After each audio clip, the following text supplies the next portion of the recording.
Hello students, कैसे हैं आप लोग। एक knowledge science by Shivam sir channel में आपका स्वागत है। और आई होप कि आप अच्छे होंगे और अच्छे से पढ़ाई कर रहे होंगे।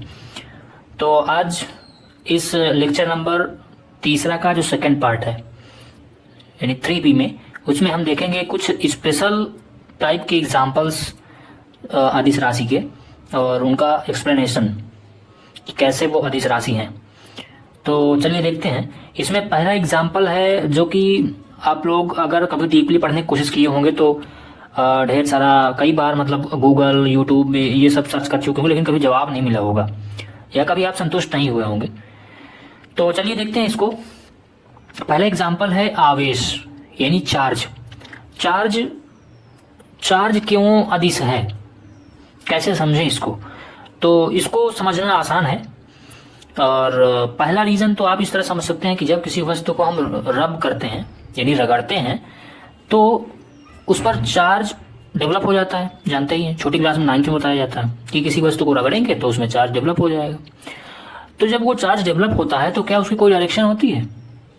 अगर मान लीजिए ये पेन ही है और इस पर ऐसे ऐसे रब किया जाए तो इस पर कुछ ना कुछ चार्ज डेवलप हो जाएगा। और जब चार्ज डेवलप हो जाएगा तो अब इसकी क्या डायरेक्शन कह सकते हैं आप कि मतलब इधर डायरेक्शन है कि इधर डायरेक्शन है कि ऊपर साइड डायरेक्शन है, मतलब क्या है, स्पेस में है, क्या है, आप कुछ नहीं कह सकते। तो चार्ज वहाँ फार्मूले से ना रिलेट करिए सीधे डायरेक्टली, चार्ज है क्या एक्चुअली वहाँ पर ध्यान दीजिए। तो चार्ज की रब करने पर जो चार्ज डेवलप होता है उसकी कोई डायरेक्शन नहीं होती। तो वहाँ से हम लोग समझ सकते हैं कि चार्ज अदिश राशि है।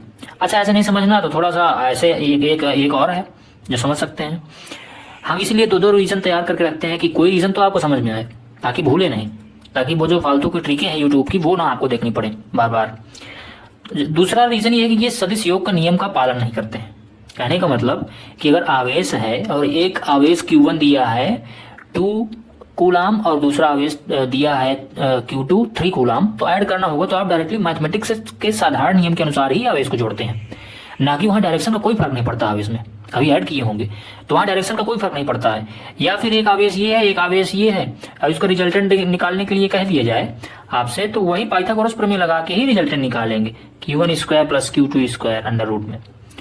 तो जब मैथमेटिक्स का साधारण नियम ही लग रहा है तो आप जानते हैं कि मैथमेटिक्स का साधारण नियम कहाँ लगता है, हमने ऑलरेडी पिछले लेक्चर में बता रखा है, अदिश राशियों में। तो अदिश राशि हो गया। तो अब तो क्लियर हो गया होगा। दूसरा एग्जाम्पल है विभवांतर या विभव। तो पहले थोड़ा सा इस चीज को क्लियर कर दूं कि आखिर आप लोग सोचा करते होंगे कि सर या तो फिर विभव कहिए या तो विभवांतर कहिए, हमको कंफ्यूज न किया करिए। हम बहुत सारे टीचर्स को भी देखे हैं और हर जगह देखे हैं, सब यही है जहाँ देखो विभव विभवांतर, कहीं कुछ कोई फर्क नहीं पता चलता है। और इसी फर्क को पता करने के लिए आपके पास आए हैं, तो आप भी इसी तरह बोल रहे हैं। तो चलिए पहले इसको क्लियर कर देते हैं। तो पहली चीज तो ये कि एक्चुअली जो हम लोग विभव बोलते हैं यानी पोटेंशियल जो बोलते हैं तो वो एक्चुअली विभव तो कुछ होता ही नहीं, होता है बट हम उसको फाइंड नहीं कर सकते। क्यों? क्योंकि उसमें इनफाइनाइट से कोई पॉइंट चार्ज लाने में किया गया वर्क होता है। अब जब इनफाइनाइट किसी चीज में शामिल हो जाए तो उसका तो फिर कुछ फिक्स ही नहीं है ना, तो उसका तो हम फाइंड कर ही नहीं सकते क्योंकि हमने ऑलरेडी उसमें इनफाइनाइट अनंत लगा दिया। और अनंत का कोई फिक्स, अनंत मतलब फिर अनंत, तो उसका तो फिक्स कुछ हो नहीं सकता है। तो इसका मतलब हम कभी विभव तो फाइंड कर ही नहीं सकते, यानी जो हम लोग फाइंड करते हैं वी, वो हम तो कभी फाइंड ही नहीं कर सकते। तो फिर क्या है, तो हम हमेशा विभवांतर को ही फाइंड कर सकते हैं, यानी कि विभव के अंतर को देख सकते हैं। दो पॉइंट्स के बीच में जो विभव है उसके अंतर को फाइंड कर सकते हैं, ना कि विभव को फाइंड कर सकते हैं, क्योंकि विभव में अनंत शामिल हो जाता है। तो इसलिए एक्चुअली हम लोग जो पढ़ा करते हैं वो भले हम लोग विभव या पोटेंशियल बोल देते हैं बट वो पोटेंशियल डिफरेंस होता है, यानी वो विभवांतर होता है। हम लोग विभव तो कुछ फाइंड नहीं कर सकते। तो इसलिए या तो विभवांतर कहिए या तो विभव कहिए, और एक्चुअली जो हम लोग पढ़ते हैं वो विभवांतर ही रहता है, बोले चाहे जो।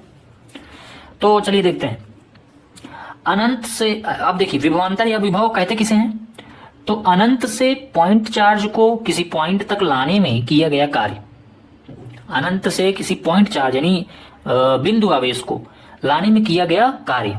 तो जो किया गया कार्य है वही उसी को हम विभवांतर बोल देते हैं या विभव बोल देते हैं।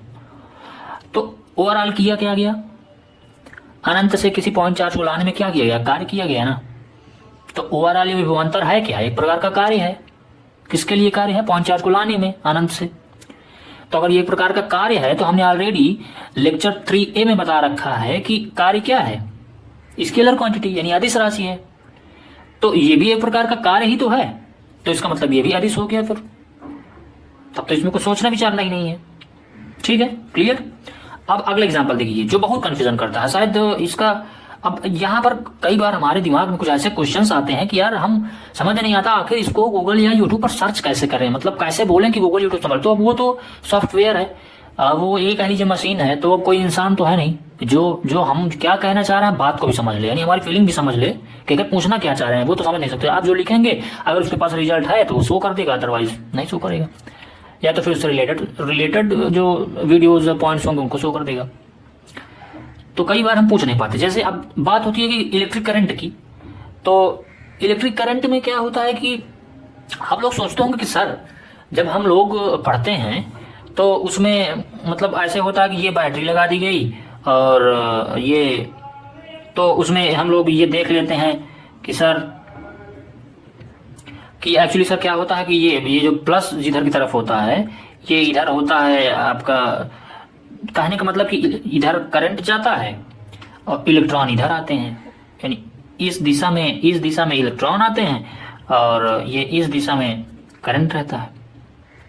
और हम लोग पढ़ते भी हैं बारीकी से कि सर इलेक्ट्रॉन के गति करने के विपरीत दिशा में धारा की दिशा होती है, यानी अगर ऐसे इलेक्ट्रॉन गति कर रहा है, कहने का मतलब कि अगर इलेक्ट्रॉन ऐसे गति कर रहा है तो कंफर्म है कि जो करंट की डायरेक्शन है वो ऐसे होगी, यानी ये इलेक्ट्रॉन की दिशा हो गई तो ये कंफर्म है कि ये क्या हो गई, करंट की डायरेक्शन हो गई। तो सर जब सब कंफर्म ही है डायरेक्शन, हमेशा इलेक्ट्रॉन के अपोजिट डायरेक्शन में होती है करंट की डायरेक्शन, हमेशा फिक्स है, तो जब डायरेक्शन फिक्स है तो फिर इसको आप क्यों अदिश में रख रहे हैं। बहुत बड़ा सवाल है ये कि जब ये, अच्छा आप कहते हैं कि सदिश के लिए क्या होना चाहिए, डायरेक्शन होनी चाहिए और मैग्नीट्यूड होना चाहिए, तो मैग्नीट्यूड भी होता है। मैग्नीट्यूड में क्या होता है, यूनिट और नंबर, तो इसमें होता है भाई 3 एम्पियर, तो 3 हो गया नंबर, एम्पियर हो गया यूनिट, और इसकी डायरेक्शन तो ऑलरेडी फिक्स ही रहती है इलेक्ट्रॉन के विपरीत, इलेक्ट्रॉन के अपोजिट डायरेक्शन में। तो जब सारा कुछ फिक्स हो गया, सारी कंडीशन फुलफिल हो रही है सदिश राशि की, तो फिर इसको सदिश में क्यों नहीं रखा गया। तो उसका मैंने बताया था कि केवल डायरेक्शन मिल जाए और मैग्नीट्यूड मिल जाए और उससे हम बोल दें कि नहीं वो सदिश राशि हो गई, तो एक्चुअली ये अनकम्प्लीट है, एक्चुअली ये अनकम्प्लीट है। और ये रीजंस हर जगह नहीं मिलेंगे आपको, क्योंकि हमने बताया था ना इसमें पहले भी कि जो सदिश योग के नियम है, सदिश योग के 2 नियम है, एक ट्राइंगल लॉ है, त्रिभुज नियम है, और एक समांतर चतुर्भुज है, चतुर्भुज नियम है। तो समांतर चतुर्भुज नियम, अब उन दोनों नियमों को फॉलो करना चाहिए। वो नियम क्या है थोड़ा विस्तार से उनको बताएंगे, समझाएंगे आगे आगे वीडियोस में, लेकिन हमने ये है त्रिभुज नियम, जनरली इसको फॉलो करना चाहिए। तो विद्युत धारा भी इस नियम को फॉलो करती है, कहने का मतलब कि अगर ये I1 करंट है और ये I2 करंट है, तो इनका जब रिजल्टेंट निकालेंगे तो I1 square plus I2 square ही आता है। ये यानी यहाँ सदिश योग के हिसाब से कोई मतलब डायरेक्शन का तो पड़ता ही नहीं है। या 3 एम्पियर प्लस 4 एम्पियर ऐड करेंगे तो सिंपली आप ऐड कर देते होंगे, उसका कोई सदिश नियम नहीं होता है, मतलब सीधे मैथमेटिक्स का जो साधारण नियम है एडिशन मल्टीप्लाई और सब्ट्रैक्शन का वही आप लगाते हैं।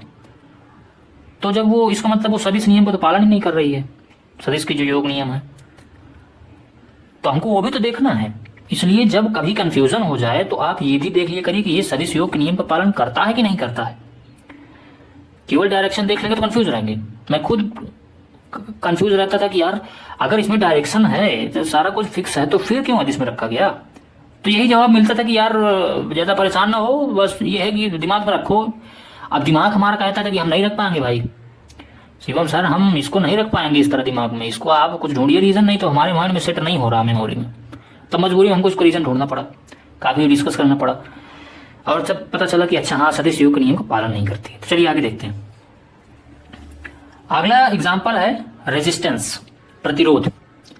तो इसको तो आसानी समझा जा सकता है। इसका डायरेक्टली फार्मूला क्या होता है, V equal to I R by Ohm's law. और यहाँ से हम इस R को फाइंड कर लेंगे।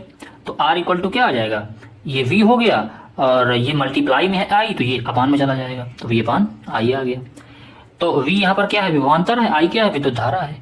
विद्युत धारा हमने अभी बताया आदिश है, ये क्योंकि ये सदिश नियम का पालन नहीं करती है तो ये आदिश हो गई। विभवांतर ऑलरेडी ये अभी ऊपर बताया है कि ये एक प्रकार का कार्य है, तो ये आदिश हो गया। तो दोनों आदिश अपान आदिश ऑलरेडी हमने बता रखा है पिछले लेक्चर्स में कि ये आदिश है। तो मुझे लगता है इसमें कोई कंफ्यूजन नहीं होगा। अगला एग्जाम्पल देखिए, विद्युत वाहक बल, इलेक्ट्रोमोटिव फोर्स, इसको हम ई से डिनोट करते हैं। उसका फार्मूला होता है वर्क अपॉन चार्ज, W अपान क्यू, और वर्क भी आदिश, क्यू भी आदिश, आदिश अपान आदिश, आदिश। ऐसा भी कोई कंफ्यूजन नहीं होगा। ताप प्रवणता यानी टेम्परेचर ग्रेडियंट, इंग्लिश आप नोट करते जाइएगा अगर मैंने लिखा हूं, या तो कम से कम सुनने के बाद उसको प्रैक्टिस करने की कोशिश किया करिए। और क्योंकि कभी कोई अच्छे टीचर से आपको पढ़ने का मौका मिलेगा तो वो चाह का भी हिंदी भी कोशिश करेंगे बोलने की, तो मतलब एकदम एग्जैक्ट ताप प्रवणता आएगा तो ताप प्रवणता नहीं बोलेंगे, टेम्परेचर ग्रेडियंट ही निकलेगा। और शुरुआत में आपको थोड़ा सा वो लगेगा, बाकी उसके बाद अगर आप 2-4 बार पढ़ लिए बोल दिए तो फिर आपसे वही निकलेगा, ताप प्रवणता बाद में निकलेगा।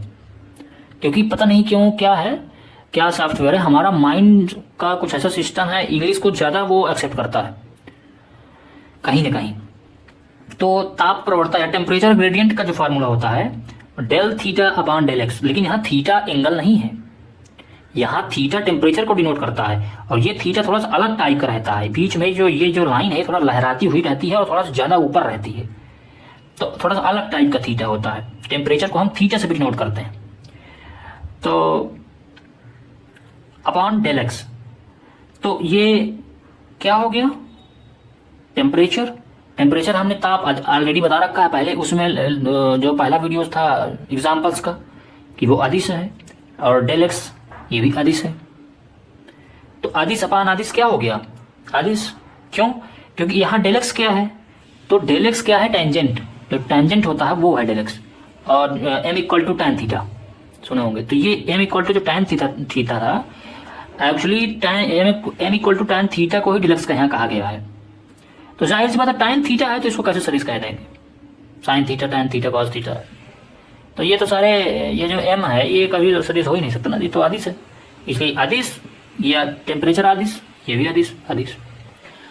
अब कुछ एक्सेप्शनल केस देख लिए जाए, कुछ ये कह लीजिए अपवाद, जिनको अच्छा ज़्यादातर क्या होता है कि अपवाद ही ढेर सारे कर देते हैं, मतलब रीज़न, कुछ यूट्यूब चैनल्स में रीजंस बहुत कम बताएंगे, बाकी सबको अपवाद में रख देंगे, भैया स्टूडेंट की जिम्मेदारी है अपना स्वयं देखो, ये अपवाद है, इनको दिमाग में रखो, लर्न करो, जो भी इच्छा हो करो। लेकिन यहाँ पर केवल 2 को अपवाद में रखा गया, यानी केवल पूरा अदिश और सदिश राशि में आपको 2 एग्जाम्पल्स को ध्यान में रख लेना है, बाकी सारा कुछ क्लियर रहेगा। तो एक है प्रेशर, एक है प्रेशर। जरा आप सोचिए कि प्रेशर को किस में रखा जाए, क्योंकि फार्मूला तो होता है P equal to F upon A, P equal to F upon A, और जो फोर्स होता है वो क्या होता है, सदिश होता है, आगे बताएंगे सदिश राशियों में। और जो एरिया होता है वो अदिश होता है, हमने बता रखा है। तो सदिश अपान अदिश, तो सदिश होता है तो फिर ये सदिश राशि होनी चाहिए थी, फिर ये सदिश राशि क्यों नहीं है, ये फिर अदिश में क्यों रखा गया है। तो इसका भी रीज़न कहीं नहीं मिलेगा, लेकिन फिर भी मैं एक याद करने के लिए माइंड हमारा कुछ ना कुछ मांगता है सेंस, तो कैसे याद रखेंगे कि एक्चुअली प्रेशर है। अब आप किसी चीज़ पे मान लीजिए मैं ये प्रेशर लगा रहा हूँ, नीचे की तरफ प्रेशर लगा रहा हूँ, तो क्या कुछ समझ में आ रहा है, मान लीजिए इतने एरिया में मेरा प्रेशर लग रहा है, तो ये तो एरिया हो गया, और जो फोर्स लग रहा है तो इसलिए एफ अपॉन ए आ गया। फार्मूला कैसे आ गया, समझ में आ गया, मैं किसी न किसी एरिया में लगा रहा हूँ तो एरिया ले लिया गया, और क्या लगा रहा हूँ, फोर्स लगा रहा हूँ, तो यही प्रेशर हो गया। अब लेकिन सवाल ये है कि क्या प्रेशर जब हम कभी देखते हैं तो क्या ये सदिश योग के नियम का पालन करता है, कभी देखें। अगर 1 ATM प्रेशर है और दूसरा 2 ATM प्रेशर है, तो ऐड करते समय कुछ ध्यान देते हैं डायरेक्शन और डायरेक्शन का, नहीं, सीधे मैथमेटिक्स के साधारण नियम के अनुसार ही ऐड कर देते हैं। इसलिए प्रेशर को अदिश में ही रखा गया है। ना कि सदिश में, क्योंकि फार्मूले के हिसाब से तो सदिश आना चाहिए था, लेकिन सदिश होता नहीं है। तो ये जो सदिश अपान अदिश, अदिश अपान सदिश का जो रूल था, उसमें सिर्फ और सिर्फ एक एक्सेप्शनल केस है, प्रेशर। प्रेशर में वो रूल फेल हो जाता है, केवल एक एग्जाम्पल में। तो यहां आप ध्यान रखेंगे प्रेशर को, ठीक है। अगला एग्जाम्पल है विद्युत चालकता, इलेक्ट्रिक कंडक्टेंस। इसमें अब देखिए कंडक्टेंस ही है, तो जहां जैसा जो कंडीशंस होंगी वैसे फ्लो कर जाएगा। तो अब फ्लो का पहली चीज तो कोई फिक्स डायरेक्शन नहीं। मान लीजिए फिक्स डायरेक्शन हो भी गई तो फिर वो सदिश योग का नियम का पालन नहीं करता है। पालन भी तो करना चाहिए, इसलिए जब तक सदिश योग का नियम का पालन न करे तब तक हम उसको सदिश कह नहीं सकते। तो सदिश नहीं कह सकते तो फिर अदिश तो है ही है। आप कहेंगे कि सर टेंसर क्यों नहीं हो सकता, प्रदिश क्यों नहीं हो सकता? तो वो आपके वीडियोज में बताएंगे कि प्रदिश क्यों नहीं, क्योंकि वहां इंटरनल प्रॉपर्टी को देखा जाता है। फिलहाल अभी टाइम नहीं बर्बाद करते हैं आप लोगों का। तो विद्युत चालकता में क्या है, कोई पहली चीज तो फिक्स डायरेक्शन नहीं, फिक्स डायरेक्शन है तो सदिश योग के नियम का पालन नहीं करता। और एक तरह से ये क्या है कि किसी कंडक्टर की ये प्रॉपर्टी है, और प्रॉपर्टी है तो जो इंटरनल प्रॉपर्टीज हैं उनको ज्यादातर हम लोग प्रदिश यानी टेंसर क्वांटिटी में रख देते हैं। बट विद्युत चालकता है तो मतलब इंटरनल प्रॉपर्टी ही एक टाइप की, लेकिन एक्चुअली ये बहुत ज़्यादा ये नहीं कह सकते कंप्लीटली कि ये कंप्लीटली इंटरनल प्रॉपर्टी ही है, क्योंकि इसका कहीं ना कहीं और भी मायने हैं और भी फैक्टर्स इसमें लागू होते हैं। तो उन फैक्टर्स को ध्यान में रख करके ये सीधे समझना है आपको कि विद्युत चालकता है, फ्लो करना है, कंडक्टेंस है, तो कंडक्टर का कुछ ना कुछ कंडक्टेंस है तो उसका अपना है। अब उसकी कोई फिक्स कंडक्टेंस एक प्रॉपर्टी है, किसी प्रॉपर्टी की फिक्स डायरेक्शन नहीं हो सकती ना। प्रॉपर्टी की डायरेक्शन कैसे डिसाइड कर सकते हैं? जैसे आपके अंदर कोई प्रॉपर्टी हो अच्छाई की, तो अच्छाई और ये तो प्रॉपर्टीज हो गए। यहाँ डायरेक्शन की तो आपकी डायरेक्शन की बात हो सकती है, आपके अगर आप मोशन कर रहे हैं, चल रहे हैं, तो आपकी डायरेक्शन की बात हो सकती है। प्रॉपर्टीज की डायरेक्शन की बात कैसे हो सकती है? नहीं हो सकती।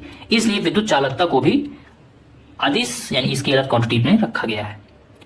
तो चाहें तो आप बिना कुछ सोचे समझे इनको दिमाग में रख सकते हैं, बाकी क्या सोच करके दिमाग में रखना वो भी मैंने बता दिया है। तो ये आराम से वीडियो को पॉज करके आप ले सकते हैं स्क्रीनशॉट वगैरह, और स्क्रीनशॉट ले लें या जैसे भी नोट कर लीजिए, क्योंकि नोट्स बहुत मायने रखती है। नोट्स भी अच्छी बनाना है। बड़े बड़े आप जो यूपीएससी टॉपर्स रहते हैं या बड़े बड़े एग्जामों में जो लोग टॉपर करते हैं, उनसे आप जब पूछेंगे तो वो लोग बताते हैं कि नोट्स का बड़ा इंपॉर्टेंस है। अगर नोट्स बन गई सही तो फिर समझ लीजिए सिलेक्शन तो है ही है। नोट्स बहुत मायने रखती है स्टूडेंट की लाइफ में। चलिए ठीक है, पढ़िए अच्छे से।